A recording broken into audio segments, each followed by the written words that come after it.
Redistricting season in America. Generally in the U.S., the results of the census done every 10 years means that the next state legislature meeting, say around 2022 for the 2020 census, would be redistricting. Well, due to COVID and other issues, the 2020 census was a mess. There is also no firm rule that a state cannot redistrict when the legislature feels like it. The highest profile fight is right here in Texas.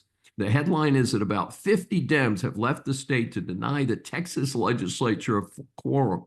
Governor Abbott has threatened to remove them from office, and that is in addition to a $500 a day fine. And we're still keeping an eye on this one. The issue is a redistricting plan that could result in 5 more GOP-leaning districts. While Texas would stay in the GOP camp either way, the extra votes would have an impact on Washington, given the current close count in the House of Representatives. In the meantime, California Governor Gavin No Sense has indicated that they might redistrict California to retaliate against Texas. That would have little impact as the state has so little GOP representation anyway. It also could not be done in time for the 2026 election. The Dems here in Texas are trying to wait out the deadline so that this change is passed too late to be applied to the 2026 election. The manipulation of the lines of congressional voting districts is certainly not new. The term used is gerrymandering. I learned about that term when I was in school. Eldridge Gerry, he was the governor of Massachusetts and the 5th vice president of the United States. To help his party win control in 1812, he signed off on new districts that were oddly drawn to help elect more of his party to Congress, hence the term gerrymander. This is a combination of his last name, Gerry, and the word salamander. While used across the U.S. for decades, post-Civil War, the concept was used to disenfranchise newly authorized Black voters in the Deep South.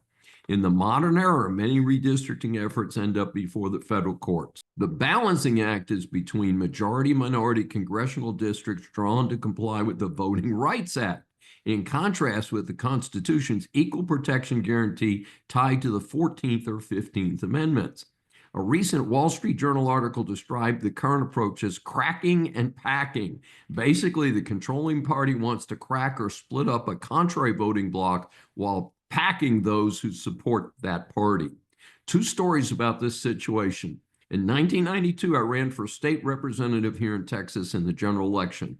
My kids walked the blocks with me. In many cases, one side of the block was in my district, but due to the gerrymandering by the Dems at the time, the other side of the same block was in a different district. This broke up whole neighborhoods.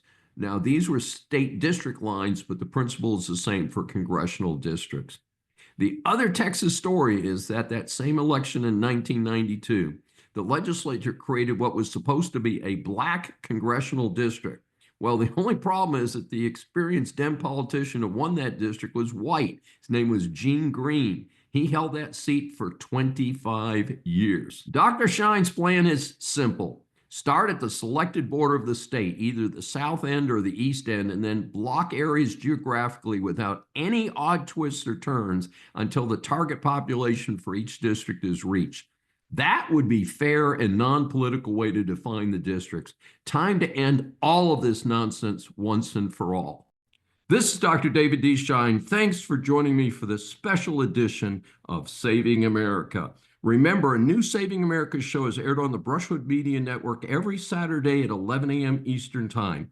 Listen on any of the 16 network stations, Apple or Google mobile app, Apple CarPlay, TuneIn, Smart Speaker, and all smart TVs.